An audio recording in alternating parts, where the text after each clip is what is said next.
Hey guys, so welcome back to my channel. I just wanted to do a really quick video today about an overall sort of review on Voyage Prive and our holiday with them.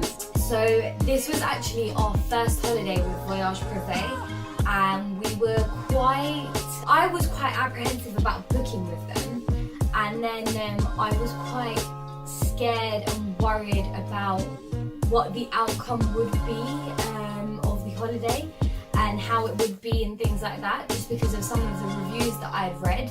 But yeah, just to let you guys know that today's video might sound a little bit different, and it's because we bought the Rode Video Micro, and this was actually a recommendation by a friend of ours, little brother Rahul, who's got his own channel called Tech Force, which we will leave a link to his channel in the description box below. And he actually reviews all tech things, and this was one of the things that he'd recommended to us, so we went out and got it. So yeah, anyway, I'm going to jump straight into the video. So basically we flew with Ryanair. We paid £10 extra for our flights because of the flight times, and I wasn't too happy with our flight with Ryanair on the way there, because on the flight, kind of closer to landing time, you know when they do the whole duty-free thing, what they're selling on the plane, if you didn't get a chance to shop at duty-free, that thing, just before they took that trolley out, I asked if I could buy a meal deal, and one of the meal deals that I wanted, they didn't have everything, and the second meal deal I wanted, I was talking to him, and there were two guys. One of the guys turned around and said to me, is it okay if I waited a couple of minutes after they'd done the whole trolley selling? He brought the food over to me, and I said to him, yeah, that's absolutely fine, no worries. The second guy said, hang on a second, ran to the back, brought out three of the things from so like two things from the meal deal and one extra thing that I'd wanted, but he didn't bring out the drink, and he brought it over to me, and before I could say to him, thanks, but where's the drink, he'd already run back to his colleague at the front so that they could start selling things off the trolley. Anything from the trolley! Anything from the trolley!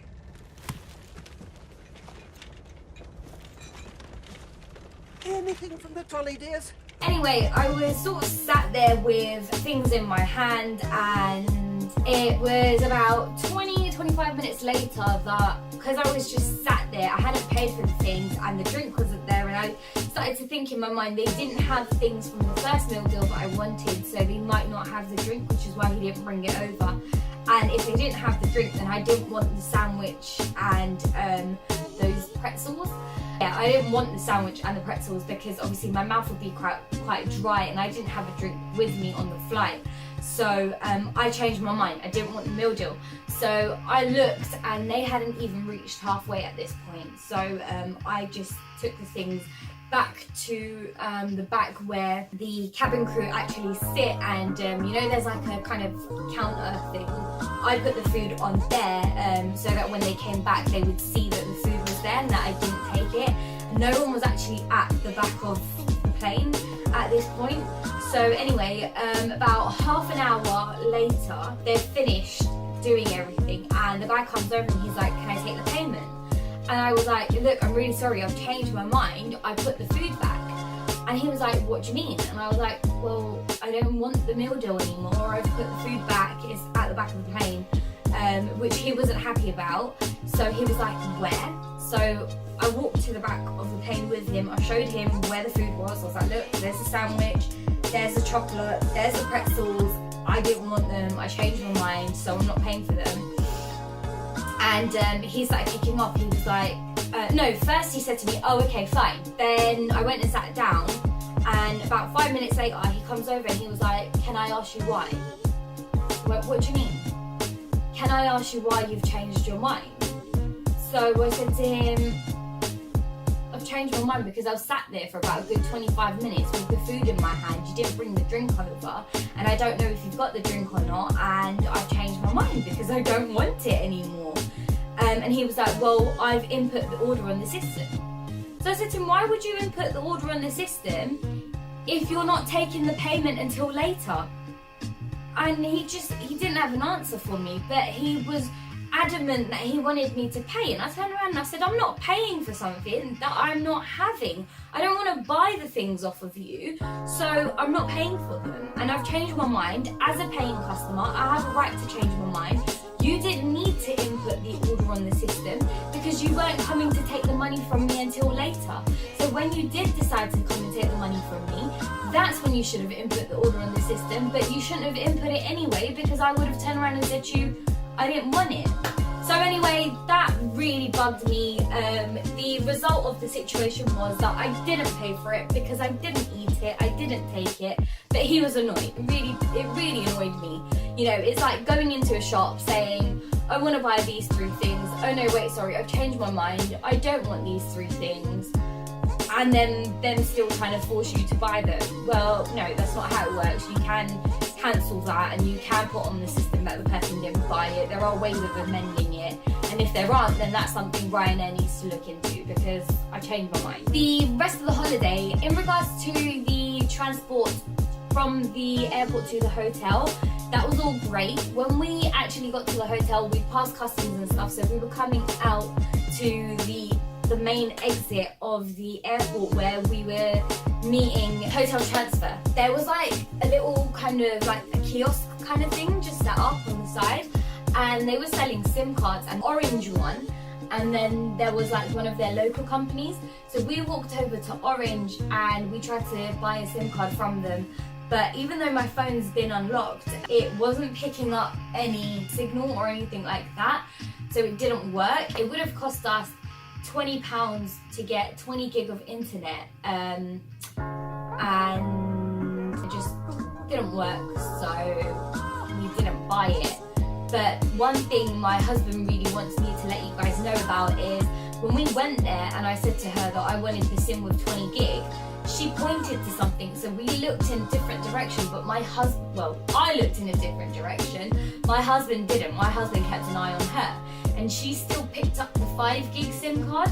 So when we were stood there, Gurpreet doesn't speak much Punjabi, so he was trying to say to me in his broken Punjabi, don't buy it, but I couldn't understand why he didn't want me to buy it. So anyway, it worked out. We didn't buy the SIM, and it was only when we left the airport that he turned around and said, you know, when she pointed in the other direction and you looked in the other direction, she still picked up the 5 gig SIM card. So it would have been that you paid £20, but you only got 5 gig, so we would have been ripped off. So yeah, that's another thing. I mean, just kind of keep an eye on what the person's doing and what exactly they're selling to you, and just double check everything. At the end of the day, you don't want to be the person that gets cheated. Anyway, the hotel transfer was amazing. The guy that drove us back to the hotel was very friendly. We unfortunately did not have any money to tip him, and that is one thing that I'm upset about, because he was one person who really deserved a tip. We didn't have cash. He was like, you know, trying to explain to us that we were in the new city. He was trying to tell us what to go and see and things like that. And he was just overall very lovely, very friendly. He offered us biscuits, well, what he called biscuits in the car. It was actually, for all the people born in London, you all know, growing up, do you remember those Pink Panther wafers that we used to have when we were little? So he basically offered me that, but it was like a plain wafer with a chocolate middle. And then, so it was like a wafer, chocolate filling, wafer, vanilla filling and wafer. It was really nice, I'm not gonna lie. He didn't ask for a tip, he didn't wait around for a tip, he didn't get annoyed that we didn't tip, you know, he continued to be a very pleasant person, which is why I'm upset that we didn't get to tip him. Unlike, when we got to the hotel, the porter who took us to our room spat outside our room because we didn't tip, because he didn't believe that we didn't have cash on us, only for him to later see us at an ATM in the hotel and come and start apologising to us. And then Gurpreet very reluctantly gave him a 20 dirham tip, and his attitude towards us had changed completely, and he was like, oh my god sir, if you need anything, that sort of a thing. So that really annoyed Gurpreet, but tipping is quite a big thing out there. So 20 dirhams is a good tip, and 20 dirhams is what you would tip a porter, a driver, a tour guide. Basically 20 seems to be a good number to tip. So that's what we were tipping out there once we'd realised that tipping was a thing. In regards to the hotel, it's listed as a 5-star hotel. I think it's 5-star in terms of Morocco and what you would get in Morocco, but one other thing that really did annoy me is we were told that we had a hammam included. When you go to Morocco and they tell you hammam, what they really mean is a sauna. So we essentially had a free half-an-hour sauna session included, which was not explained to us, neither by Voyage Prive or by the hotel when we got there. So when we actually went to the spa in the hotel and booked the time, the lady in the reception did not tell us that we would just be sitting in the sauna and that to get the scrub and the proper hammam bath, we would need to pay extra. So that really did upset us. However, when I aired my concern, the lady and I said to her, look, I'm really upset, but when are we going to have our massage, etc. And she was like, well, you got to pay extra for that. And I was like, well, I'm really upset because Voyage Prive didn't tell me that, and neither did your colleague when we came in and booked our time for the hammam. We would have happily paid, but you didn't inform us. So that's really upset me. And I spoke with her quite nicely, and she was appreciative of the fact that I wasn't like having a go at her or anything like that. So she turned around and offered us 1 hour to use the indoor swimming pool, which was supposed to be heated, but because no one was in there, it was off, so it wasn't really heated. But bless her, she turned it on for us. She gave us a mint tea. So we had our mint tea, we got into the indoor pool, we just kind of chilled in there for about 25 minutes. It was just me and Gurps. And then we got out of the pool and we tipped her a 20 just to sort of say thank you for turning the pool on, especially for us, because she didn't need to do that. The food was really nice, I'm not gonna lie. Despite the fact that my husband did get food poisoning, I'm adamant Gurpreet got food poisoning because the way the buffet was set up. So if you watch our videos, I will link a video here where we show you properly around the buffet dinner restaurant place, building, room, thing, right? But the layout was kind of like in a U, and then in the middle there was a platform as well. So when you walk in, straight in the middle on the second last day, there was turkey being served for lunch. So the turkey that was being served there, it was like the woman would put 10 breasts out and 10 breasts would be taken within a matter of seconds. However, on the side, there were also breasts there, but they weren't being taken as quickly because people were lining up at this little section instead of the U section on the side. So my husband ended up taking loads of breasts from here, but he took like 1 or 2 breasts from the side, and I don't think those breasts were cooked properly. So I think that's where his food poisoning stemmed from. He was okay after about 3 days. Now the good points about the hotel are the fact that the staff are quite friendly. They are very helpful. The food is good, the cocktails are really nice, the people staying in the hotel were really friendly. One thing that I really liked that I'd never seen at any other hotel was the fact that all around the swimming pool they had water machines just like dotted around the swimming pool. And the animation team were great. The shows that they put on were really fun, really enjoyable. There was a heated swimming pool outside, so there was a big swimming pool that would be used during the summer, and on the side there was a slightly smaller swimming pool which was still quite big, to be fair. It was 1.5 meters deep, and that was a heated pool that a lot of people would chill in. We never went in that pool. We did take a lot of pictures by that pool, which you will see throughout our vlogging of our holiday. And there was a bar by that pool, and there was also snacks being served there.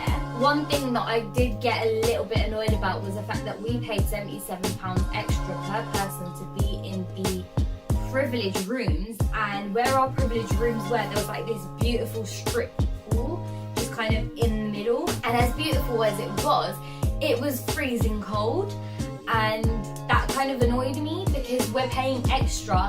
So I kind of expected that little strip to be a heated pool as well, which it wasn't. Had it have been heated, we would have probably went in there for a bit. And the other thing was, because it wasn't being used, there were like dead bugs in there. So that was really frustrating for a 5-star hotel whether it's being used or not, I expect it to be clean. I don't know if I'm expecting too much, but that's just my expectation of a 5-star hotel. The food in the Moroccan restaurant in the hotel, we paid 100 dirhams extra per person to eat in there off the set menu. We had the menu too. Fell in love with Moroccan cuisine, and the food was just, it was great. The service that we received in there was just honestly lovely. We actually tipped the waiter 50 dirhams in there and 50 dirhams to the man that was playing live music. Yeah, I mean, that was like one of the highlights of our food, I'm not gonna lie. The excursion that was included with Voyage Prive, there were 2 excursions. One was the historical souks and Medina. We did not go on that excursion solely because we'd heard so many mixed reviews about going to the souks. My husband's friend had gone with his wife, and she'd sort of been grabbed inappropriately in this area, so yeah, that kind of put us off, and we didn't do that tour. But we did do the Atlas Mountains tour, and that was a really good tour. Thoroughly enjoyed ourselves. The tour guide Abdul, absolutely amazing, very knowledgeable man, very humble, very polite. The driver was extremely lovely as well. Absolutely loved that tour, so thank you Voyage Prive for actually including that tour. All in all, I mean, for the price that we paid, it was okay, £878, not bad, but on top of that there were loads of extra charges just because we travelled with Ryanair, so we paid extra to get seats together, we paid extra to take our cabin bags, things like that, so it did work out to be like £1,000 in, well, quite close to £1,000 in the end, which was a little bit annoying, but oh well. It was supposed to be a relaxing holiday, which it was, till my husband kind of got food poisoning and stuff. Both of us have agreed on the fact that that hotel, we wouldn't pay the summer prices and go there in the summer, and we met quite a lovely two lovely couples in our hotel, and one of them we were talking to, they were actually saying to us that we're better off going to a Riyadh and staying in Medina in a Riyadh. It's much cheaper and much nicer and just like more 5-star than staying in a 5-star hotel, just because Riyadhs are really small. They're basically like an MP's house converted into a little hotel. So it's like a 6-bedroom hotel with like a mini pool kind of thing in the middle, and much cleaner and better and more romantic, they were saying. And you know, like, it's just so cheap out there, so even though food isn't included, like, it's not the end of the world because you're in town, like, everything's just so cheap. Yeah, that's just basically the overall review. We are quite happy with Voyage Prive. We would definitely recommend Voyage Prive, and we have been recommending Voyage Prive to other people. We will definitely be booking other holidays through them. They have got very good deals, and we were actually told by someone, so one of the couples that we met out there, Tracy and Stuart, Tracy was actually saying to us that she goes on quite a few holidays with Voyage Prive, and the Marrakech holiday was by far the worst holiday she'd ever been on through them, and she was upset at the quality, and it wasn't actually that bad. So that obviously gives us hope for other hotels and other holidays that we would be booking in the future through Voyage Prive. You know, we've kind of got a very high standard for them now, just based off of what she said, and a lot of people have said to us a lot of good things about Voyage Prive, so we are quite excited to travel with them again. But thanks so much for watching, guys. Please give this video a thumbs up if you thought it was good. Please drop any questions or comments in the comment section below. If you've got any questions about Voyage Prive, based on what I know, I will try to answer them. And obviously don't forget to subscribe to our channel, and we'll see you guys in the next video.